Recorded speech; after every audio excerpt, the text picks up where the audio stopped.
So someone said fish keeping is one of the coolest hobbies. They're right. And today, guess what we are going to do? We're going to have a look at fish keeping. To keep things simple, in this video we will look at fish in two different categories: tropical fish and cold water fish.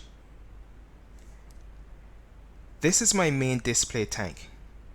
It contains Alanocara, better known as peacocks, and Haplochromis, better known as haps.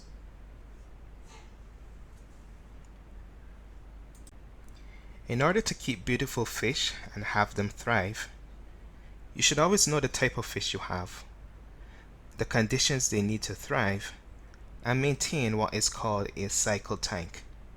And we will cover these during the video.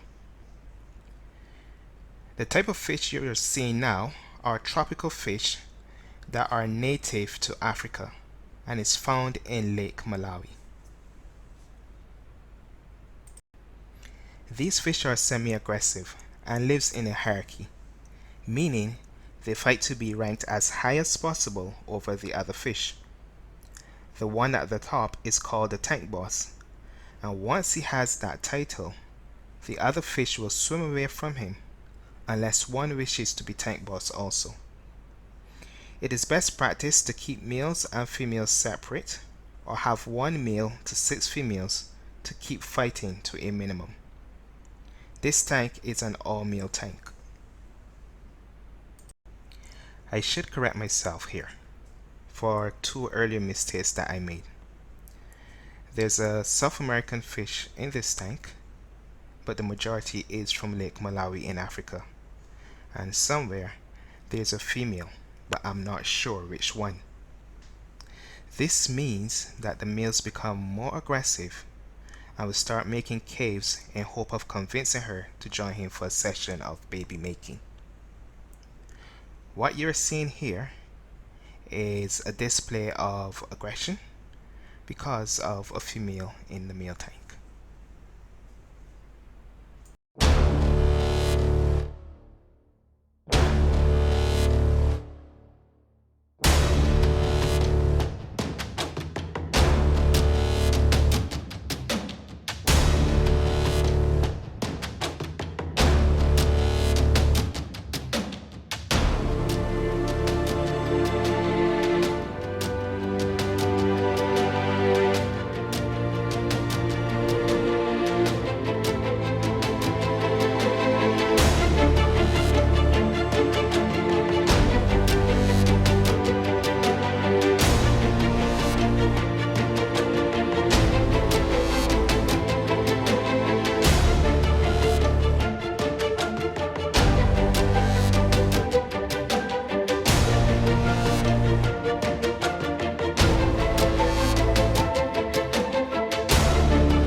Here, you're about to see a fight that's about to start. As you can see, this one has been torn up a little bit, but nothing too serious. And they will go at it until one gives up, or in a worst case scenario, until one dies. Fortunately, this isn't in the wild, so I will not let one of them kill the other. If it gets to a point where one is beaten badly, I will remove them from the tank so he can recover.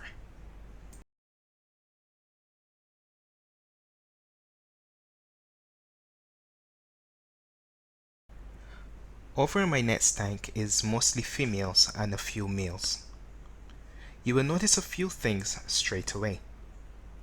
1. The fish are much calmer, and 2.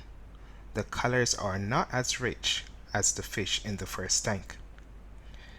This is because for the males in this tank, they are still young and now beginning to color up, and 2, females in this particular fish are not as pretty as the males.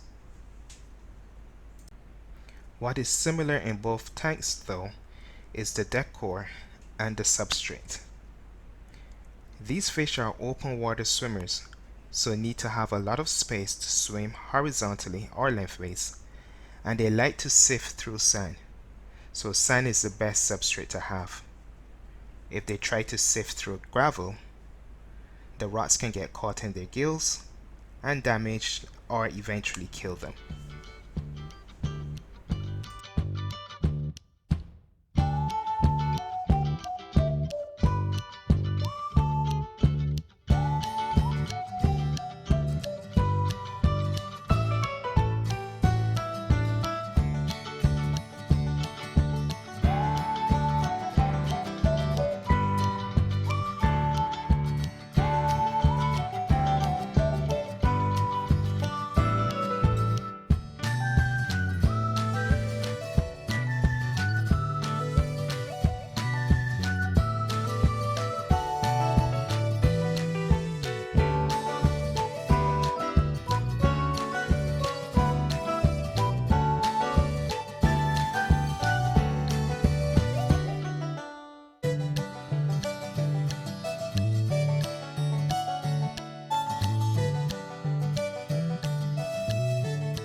I'm sure that many of you might have a few questions about what we have just seen. So what we will do is take a very short break so you can ask your teacher some questions and hopefully they're able to answer them. And when we come back, we are going to look at what it means to have a cycled tank.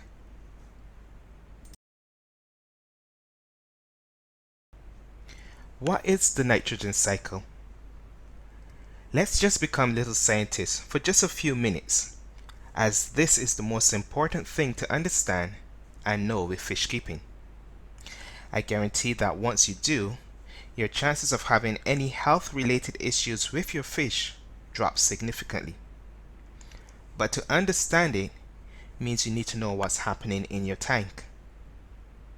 Unlike you and I, fish do not have a separate bathroom. They pee and poop in the same water they live in. I've borrowed a picture from Modest Fish to illustrate. As pee and poop breaks down as well as food that you give the fish, it causes ammonia. Ammonia is poisonous and can kill your fish. As ammonia breaks down, it causes nitrites. This too is also poisonous to fish. Nitrites then breaks down into nitrates. This is harmful to your fish but only in large quantities, whereas the smallest amount of ammonia and nitrites can kill your fish. Of the three, water changes will only fix nitrates. The rest can only be fixed by going through the process of changing one to the other with the help of beneficial bacteria. Now that you know what's happening in your tank, it's easier to understand the nitrogen cycle, or what it's called having a cycle tank. The nitrogen cycle means that you have a system in place where you have enough bacteria in your tank that keeps your ammonia and nitrites at zero whilst keeping your nitrates as low as possible, or lower enough that with water changes they are at acceptable limits.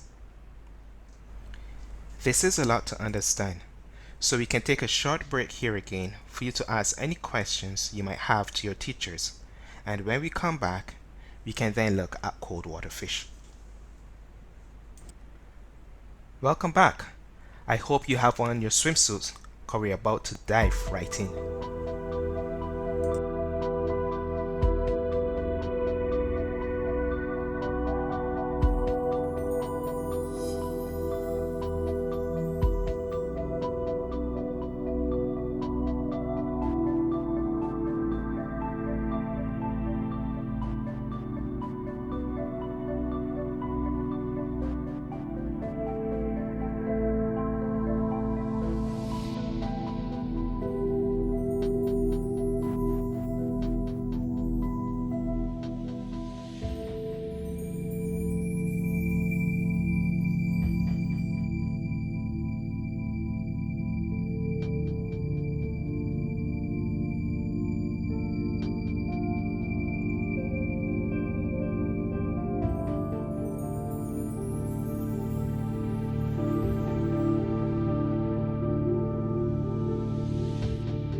Does anyone know what fish these are? That's correct, they're goldfish. Probably the first fish most of us have ever seen, either in person or on TV. Sadly, a lot of things said about goldfish are not true and can cause harm to them. For example, goldfish should not be kept in a goldfish bowl. They are very small in the pet shops, but they grow to be very, very big fish. Secondly, they are very messy fish, so you need a lot of filtration in your tank. And lastly, they will eat anything that can fit in their mouths. Ideally, you need a very big tank for them or an outside pond similar to Gavin's that you are watching now.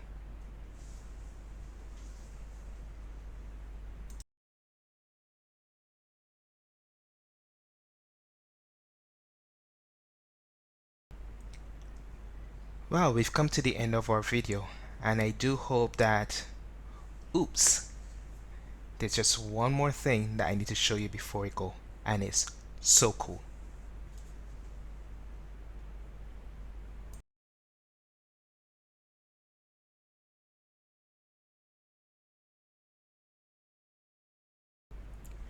For me, besides having very beautiful fish, one of the most rewarding things about keeping fish is having babies. Meet, I'm not sure what to call her. She doesn't have a name yet, but maybe you can give her one. Let's call her Miss Gray for now. Miss Gray is going to be a mommy. If you look at her, you can see that she's constantly moving her mouth. And if you look at her throat, you can see that there's something under there that's moving as well. Miss Gray actually has babies in her mouth. She is what is called a maternal mouth brooder, meaning that she lays eggs, picks them up in her mouth until they hatch, and then when they hatch, she releases them and out comes babies. The whole process will take approximately 3 to 4 weeks, where Miss Gray will not eat any food at all. What's going to happen today is that Miss Gray will be stripped, which is a process used to remove the babies from her. Because she's with so many fish around her, if she releases the babies in there, they will be eaten. Baby fish are actually called fry. So in a few seconds, you'll see exactly what the fry look like when they come out of her mouth, but before they are actually due to.